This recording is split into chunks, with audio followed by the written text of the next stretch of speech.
Alors, bienvenue sur Qigong TV, la chaîne YouTube qui s'intéresse au Qigong et aux arts énergétiques chinois. Aujourd'hui, je vais répondre à une question qui revient souvent et cette question c'est quel est le meilleur moment dans la journée pour pratiquer? Quel est le meilleur moment dans votre journée pour déployer, pour pratiquer votre Qigong? Eh bien, je vais donner quelques éléments de réponse dans cette vidéo. C'est parti!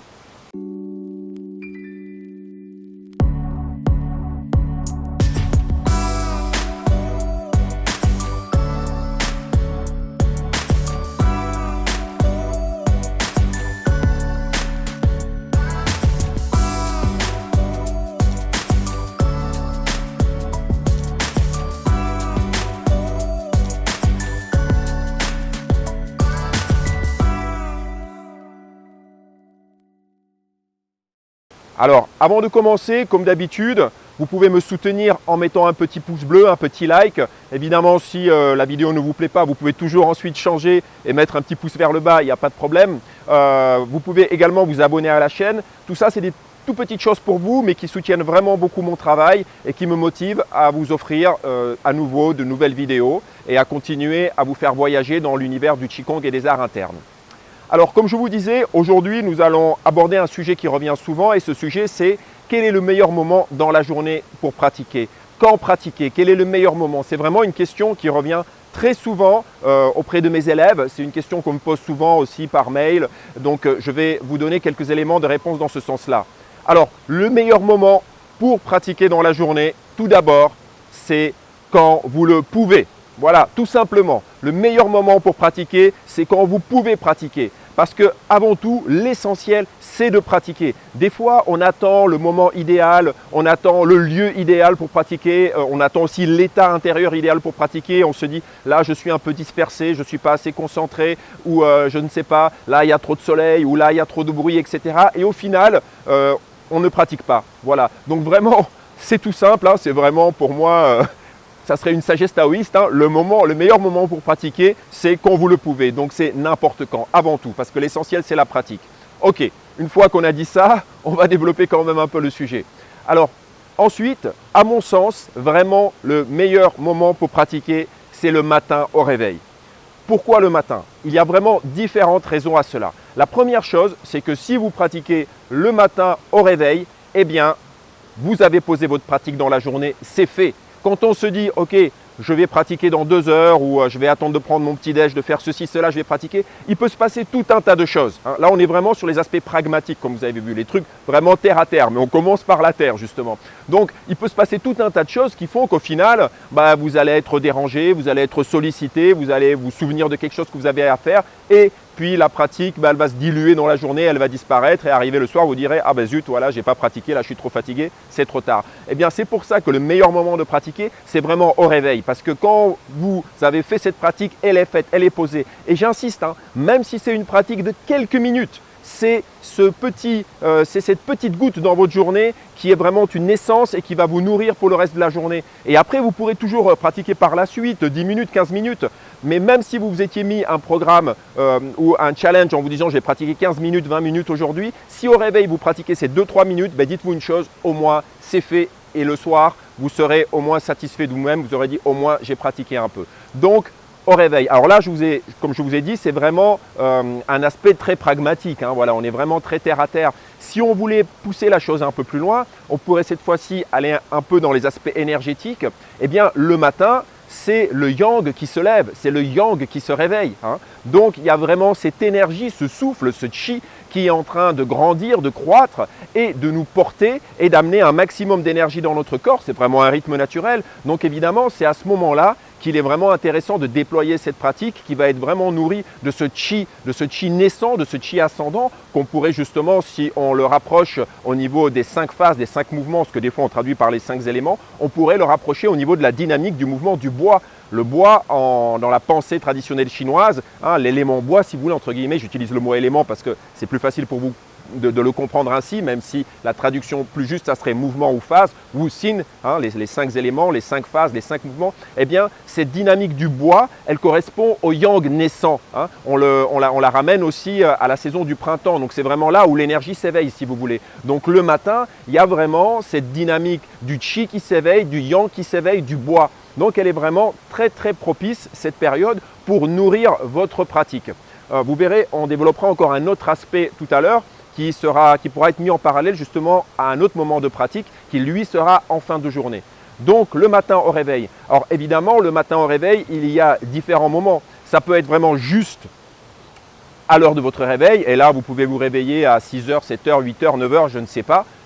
On en profite puisqu'il y a le yang qui s'éveille dans la nature et il y a le yang qui s'éveille dans votre corps. Il y a le macrocosme autour de nous qui a son rythme et puis il y a votre petit univers à vous, il y a votre microcosme, il y a votre nature intérieure.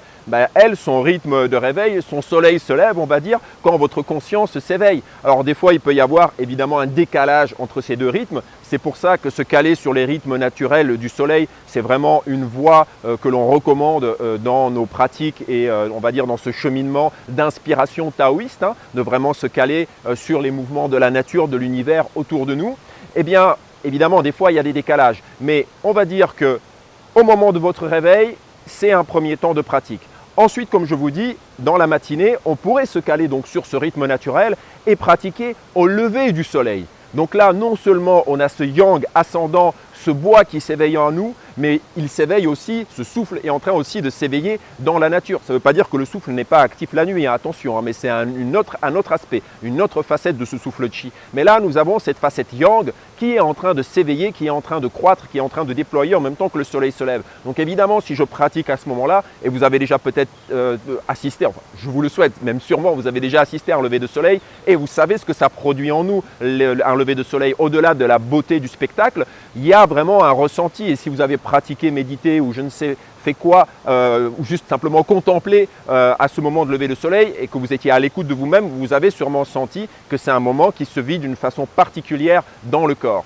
Donc, le moment du lever du soleil est un moment vraiment très propice à la pratique. Vous voyez, moi ici, je suis en fait à La Réunion, vous ne le savez peut-être pas, mais c'est l'île de La Réunion et je suis sur la côte ouest et le soleil se lève de l'autre côté sur la côte est. Donc, je n'assiste jamais au vrai lever du soleil. Il met un temps avant de passer au-dessus des montagnes. C'est une île qui monte assez haut, voilà. Et donc, il met du temps avant de surgir. Donc, c'est un peu délicat. Mais on peut aussi pratiquer, bien sûr, sans le voir, ce lever de soleil. On sait qu'il se lève à cette heure-là et on pratique à l'heure du lever du soleil, évidemment.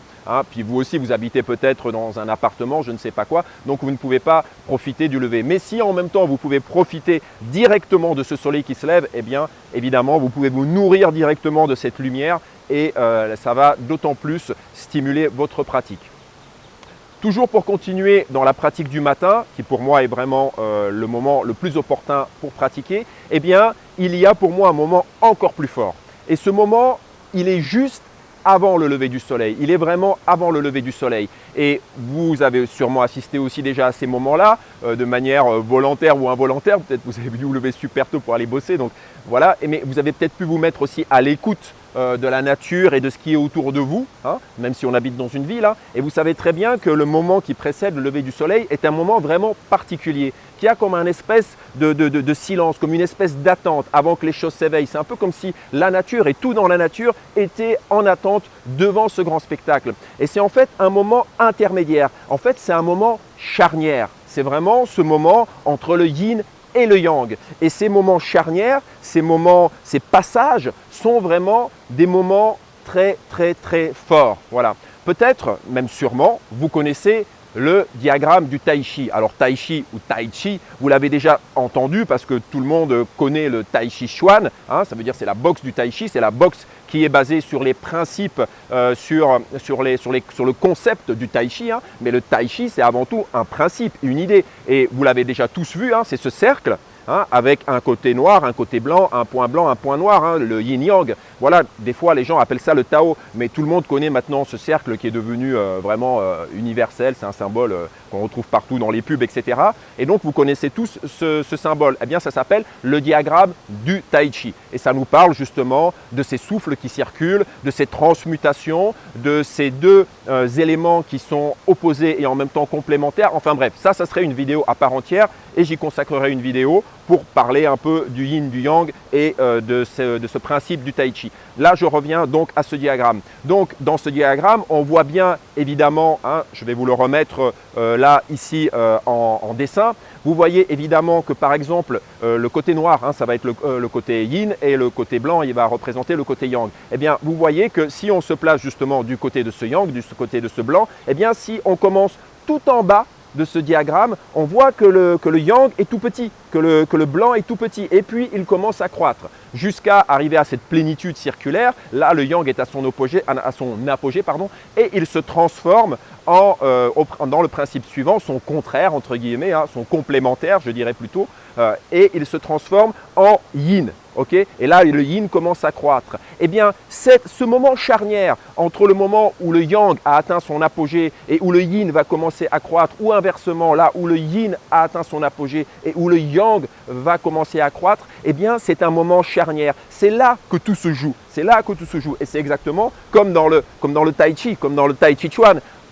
Finalement, les moments clés, les moments charnières, c'est les moments entre les mouvements, les temps où je passe d'un mouvement à l'autre. Là, il se passe énormément de choses. C'est là qu'il y a les clés et les secrets. Voilà, ça c'est une petite avant-première avant la vidéo que je consacrerai peut-être un jour sur le Tai Chi. Bref, donc ces moments charnières sont vraiment essentiels. C'est des moments de transformation, de transmutation vraiment clés. Donc c'est un peu un passage aussi, on va dire, d'une fréquence à une autre si vous voulez. Et là, si on le met à l'échelle, nous, de notre journée, eh bien c'est un passage entre deux mondes, entre cet univers de la nuit et cet univers du jour. Et vous savez très bien que dans cet univers de la nuit, dans cet univers du jour, il n'y a pas la même activité dans la nature. Ce ne sont pas les mêmes animaux qui vivent ou ils ne vivent pas pareil. Ce ne sont pas aussi des fois les mêmes individus qui vivent. Enfin bref, c'est deux mondes. Hein. Ce monde de la nuit qui est souvent ramené au mystère, à ce monde un peu magique, mystérieux, et puis ce monde un peu plus profane, je dis un peu plus profane évidemment, du jour. Hein. Donc ça serait vraiment un passage entre deux fréquences, entre deux mondes. Hein. Un passage, hein, vous l'entendez, un passage. Et donc c'est vraiment très intéressant de pratiquer à ces moments charnières, à ces moments de passage. Donc évidemment, pratiquer juste avant le lever du soleil, c'est vraiment très très propice. Il y a un souffle, un chi très particulier. Ça peut vraiment nourrir votre pratique en profondeur. Donc si vous ne l'avez pas encore essayé, je vous invite à l'essayer. Hein. On peut se faire violence pour ceux qui n'aiment pas se lever tôt le matin une ou deux fois et voir ce que ça nous emmène dans notre corps. Ok. Donc voilà, nous avons vu quel est le moment, à mon sens, le plus propice pour la pratique, c'est le matin. Et nous avons vu que le matin, il y a différents temps encore dans lesquels on peut pratiquer. Vous avez vu qu'il y a 3 temps. Et d'ailleurs, vous allez voir que dans cette vidéo, nous allons beaucoup marcher sur un rythme ternaire. Donc, premier moment, c'est simplement quand vous vous réveillez, 7h, 8h, 9h, 10h, je ne sais pas. Qui correspond à l'éveil de votre yang, on va dire de votre soleil intérieur. C'est le jour dans votre conscience qui s'éveille. Ensuite, deuxième moment, ça serait au moment du lever du soleil. Donc, accompagner le lever du soleil par notre pratique, être accompagné par le lever du soleil dans notre pratique. Donc, le yang qui s'élève là dans la nature et le yang qui s'éveille là en vous. Hein. Et puis, troisième moment, ça serait avant le lever du soleil, hein, l'aube et l'aurore. Donc vraiment avant le lever du soleil. Ça peut être même quand il n'y a pas encore de lumière, hein, ça peut vraiment être encore dans la pénombre, dans cette demi-nuit qui précède les premières lueurs. Et puis on a les premières lueurs qui commencent à poindre. Hein. Tous ces deux moments, c'est l'aube et l'aurore. Donc ce moment d'avant le lever du soleil qui, à mon sens, est vraiment le plus puissant. Voilà. Donc voilà pour le premier temps dans la journée. Puisque je vous parlais des moments charnières, hein, je vais tout de suite aller sur l'opposé du matin, c'est-à-dire le soir. Et le soir, De même, je placerai 3 temps, 3 moments qui peuvent être propices pour pratiquer. Donc on peut déjà pratiquer au moment où le soleil se couche pour à nouveau ramener le yang à l'intérieur, rassembler l'énergie à l'intérieur, aller commencer à nourrir l'interne, toute cette énergie, tout ce souffle qu'on a pu puiser, toutes ces expériences qu'on a pu vivre dans la journée, toutes ces émotions qu'on a pu traverser, eh bien c'est comme si on les rassemblait et qu'en même temps que ce soleil couchant, on les emmenait à l'intérieur de notre Tantian, à l'intérieur de ce champ de cinabre, dont j'ai parlé dans une vidéo précédente et dont je reparlerai encore parce que cette notion de champ de cinabre, cette notion alchimique est vraiment essentielle quand on veut pousser la pratique du Qigong plus loin vers autre chose que vers une pratique santé. Et là, on se rapproche de ce qu'on pourrait appeler le développement personnel ou un cheminement intérieur, un cheminement spirituel si vous voulez. Bref, ces champs de cinabre, j'en parlerai dans une vidéo à part entière. Mais là, donc symboliquement et même intérieurement, réellement, physiquement, on peut emmener tout ça, les émotions, les expériences, toute cette agitation de la journée, tout ce yang, et le rassembler, le ramener dans notre Tantian. Parce que finalement, on peut se nourrir de tout, même de ces émotions qui vous agitent et qui peuvent être des fois pénibles à vivre. Ben dites-vous que c'est aussi une source d'énergie, si vous voulez. Dans la médecine traditionnelle chinoise, les émotions, c'est du qi, c'est une manifestation du qi. Donc là aussi, on peut avoir tout ce travail de transmutation, de transformation dans justement ces creusets alchimiques que sont les champs de cinabre. Je vous rappelle qu'il y en a 3, on verra ça. Mais là, ici, on le ramènerait dans le champ de cinabre inférieur, comme on dit dans le Tantian qui se trouve à l'intérieur du bassin. Voilà, c'est un exemple de comment on pourrait conduire cette pratique de coucher du soleil. Donc, le soir, un moment propice pour pratiquer, le premier que je vous donnerai, eh bien, c'est au coucher du soleil et en même temps ce passage entre le jour et la nuit qui peut être plus ou moins long selon le lieu où on se trouve. Un moment justement où on va rassembler ce yang qu'on a laissé éclore dans cette dynamique du bois justement, comme je vous disais, le yang ascendant. Et bien là, on serait dans la dynamique, si on le rapporte au niveau des 5 phases, des 5 mouvements, on serait dans la dynamique du métal. Le métal, c'est le début du yin. C'est le yin qui commence à se rassembler. Et il y a un moustique qui me mange. Allez, arrête de me manger, toi. Voilà. Hop. Et donc, c'est le moment où le yin commence à se rassembler. Le métal, vous voyez, c'est comme vous prenez un métal liquide et puis en se refroidissant, il va se densifier. Vous voyez, c'est ce mouvement centripète. Eh bien, c'est ça la dynamique, le mouvement du métal, de ce yin naissant. Voilà, on commence à aller progressivement, entre guillemets, métaphoriquement, du mouvement vers l'immobilité. Doucement, les choses se ralentissent. Voilà, donc ce temps métal qui serait au niveau du coucher du soleil et de ce passage du jour vers la nuit. Le deuxième moment qui pour moi serait très intéressant pour déployer votre pratique, eh bien, c'est tout simplement avant d'aller vous coucher, avant d'aller dormir. Là, à nouveau, alors, une petite parenthèse, évidemment, pour chacun de ces temps, on va choisir des exercices adéquats. On va choisir des exercices de Qigong qui correspondent. Ou bien, on va adapter, on va dire, la dynamique et la manière de faire l'exercice à ce temps-là. Donc évidemment, on peut déjà choisir vraiment un Qigong qui correspond. Évidemment, le soir, on ne va pas prendre un Qigong qui est plutôt yang, qui est plutôt dynamisant, qui travaille en posture du cavalier, par exemple, d'une manière assez puissante, mais on va aller chercher quelque chose de plus doux. Et si on allait chercher un exercice quand même qui à la base est tonifiant, comme par exemple un travail en posture du cavalier, eh bien on le pratiquerait différemment. On descendrait moins bas sur nos appuis, on mettrait moins de puissance, on travaillerait plus haut. Vous voyez, donc on peut déjà choisir l'exercice de Qigong adéquat selon le moment de la journée, ou sinon, on va adapter la manière de faire, l'attitude aussi intérieure, l'intention. Donc on va adapter, on va dire l'externe et l'interne du Qigong, de l'exercice au moment de la journée. Donc, je reviens à ce soir, à ce moment de coucher. Donc là, évidemment, je conseille vraiment des exercices beaucoup plus doux, beaucoup plus posés. Il y a pas mal de Qigong qui se font également en position assise. Et là, je peux vous renvoyer ici avec ce lien vers un exercice très intéressant qui vient d'un Qigong qu'on appelle la respiration du vieux sage et qui se fait justement en position assise, en tailleur ou bien sur une chaise ou même sur le bord de votre lit, bien sûr. Voilà. Et donc, ces Qigong assis peuvent être intéressants. Pas tous, évidemment. Il y en a qui sont dynamisants aussi, même s'ils sont assis. Mais certains Qigong assis, pour apaiser, peuvent être très intéressants. Il y a des Qigong aussi qui peuvent se faire allonger, où il y a vraiment que le yi que l'intention, le shen, l'esprit qui travaille. Mais bon, c'est des pratiques quand même plus avancées. Et après, vous avez tout un tas d'autres qigong que vous pouvez pratiquer aussi qui sont beaucoup plus doux. Écoutez, en description, là en dessous, je vous mettrai quelques exemples d'exercices, par exemple, piocher un peu dans mon escarcelle de méthodes de qigong. Je vous donnerai des exercices que vous pourrez pratiquer, par exemple, le matin, le soir, etc. à ces différents moments en dessous en description. Donc, le soir, vous allez chercher un exercice beaucoup plus cool. Et donc, avant le coucher, ça peut être intéressant parce que ça peut jouer sur la qualité de votre sommeil. Ça peut vraiment vous accompagner dans votre sommeil et améliorer la qualité de votre sommeil. Voilà, ça peut faire circuler les choses et améliorer la qualité du sommeil. C'est vraiment quelque chose qui peut être très intéressant, donc au moment de se coucher. Donc pour ceux qui sont un peu plus familiers avec les notions de médecine traditionnelle chinoise ou d'énergétique dans le Qigong, eh bien ce moment de la nuit, ce moment où on va se coucher, on va s'endormir, c'est le moment aussi où le shen va se poser, où le shen va, on va dire, retourner un peu à sa source entre guillemets et où l'esprit va se poser. Et où il va laisser place à une autre manifestation, on va dire, psychique, qui serait ce qu'on appelle le run. Parce que le shen, l'esprit, il s'exprime, on va dire, dans le corps, dans l'être humain, selon 5 prismes. Il y a ce shen au centre et ensuite il a 4 expressions différentes qui sont associées aux différentes fonctions organiques de la médecine traditionnelle chinoise. Là, pareil, ça serait vraiment une vidéo à part entière. Tout ça pour vous dire, pour ceux qui ont un peu certaines notions, qu'à ce moment-là, évidemment, on va passer, si vous voulez, dans le corps du rêve. On va passer, on va utiliser une autre partie de nous, c'est une autre partie de nous qui va s'éveiller. Cette partie s'appelle le run.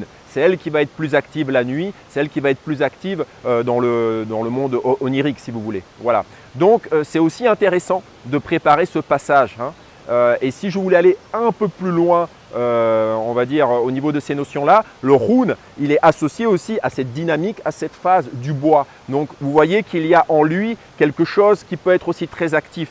Donc pour que ce run puisse voyager paisiblement dans cet univers, dans ce monde onirique si vous voulez, tout ça c'est des images, je prends vraiment des raccourcis. Dans ce monde onirique, c'est aussi intéressant qu'il y arrive d'une manière un peu apaisée, pour que cette nuit soit vraiment, j'allais dire, réparatrice, régénérante et que cette expérience du sommeil et des rêves soit vraiment bénéfique.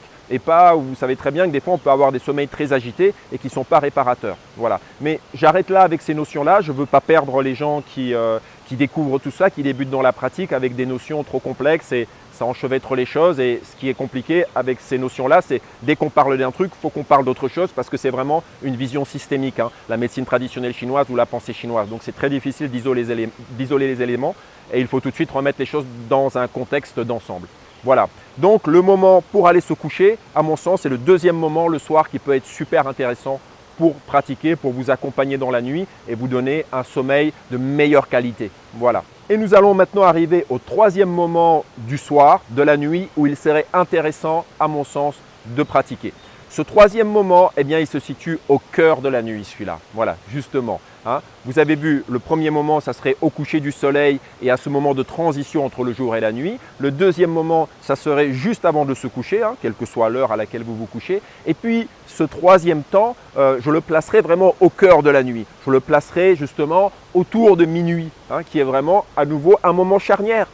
C'est vraiment un moment charnière puisque au niveau de ce diagramme du Tai Chi, à nouveau, si je prends ce diagramme du Tai Chi, eh bien c'est à nouveau le moment où le yin est arrivé à son apogée et où le yang va commencer à croître, même si c'est encore la nuit, mais à partir de minuit, voilà, à partir de minuit, on se dirige vers le lever du soleil, vers l'aube, quoi. Donc c'est le moment à nouveau charnière de ce cœur de la nuit, quoi. Donc on est à l'apogée du yin. Donc c'est vraiment un moment qui peut être très intéressant. Là aussi, ça peut être intéressant surtout si vous êtes dans des pratiques un peu plus avancées, quand vous voulez vraiment travailler sur la profondeur, parce que la puissance réelle, elle réside vraiment au cœur de ce yin, on pourrait dire. Le yang, il a cette puissance qui se manifeste, qui jaillit, mais la vraie force, la plus grande puissance, elle est dans ce quelque chose qui est calme, qui est apaisé. Vous voyez bien la différence qu'il peut y avoir par exemple entre, je ne sais pas, même des vagues qui sont poussées par le vent, poussées par la tempête, qui peuvent être assez puissantes, mais où il y a cette notion un peu agitée, et puis un tsunami, voilà, qui arrive avec une espèce de lenteur, presque au ralenti, presque immobile, mais qui emporte tout sur son passage, quoi. C'est vraiment ça la force du yin, hein, la puissance du yin. C'est quelque chose à l'intérieur, quelque chose qui le meut de l'intérieur, quoi. On ne peut pas arrêter, quoi. Donc tout ça pour dire que ce cœur de la nuit, ce moment yin profond, peut vraiment être intéressant si on souhaite nourrir des pratiques particulières, hein, des pratiques Nekong, ou si on souhaite travailler sur cet aspect très très yin de certains mouvements. Et donc là, à nouveau, on va choisir des Qigong particuliers, hein, évidemment, à cette heure-ci, mais ça peut être vraiment très intéressant. Voilà, alors merci à vous de m'avoir suivi sur cette vidéo. Comme je vous le disais, vraiment, c'est des vidéos qui sont assez spontanées, assez improvisées. Donc, je vous livre là vraiment mon expérience sur le vif. N'hésitez pas à mettre des commentaires, à rajouter votre expérience, puis aussi à me dire ce que vous auriez envie que je développe dans les futures vidéos. Voilà. Merci à vous donc de m'avoir suivi sur cette vidéo, d'avoir eu la patience de m'écouter jusqu'au bout. Si vous êtes arrivé là, eh bien, bravo.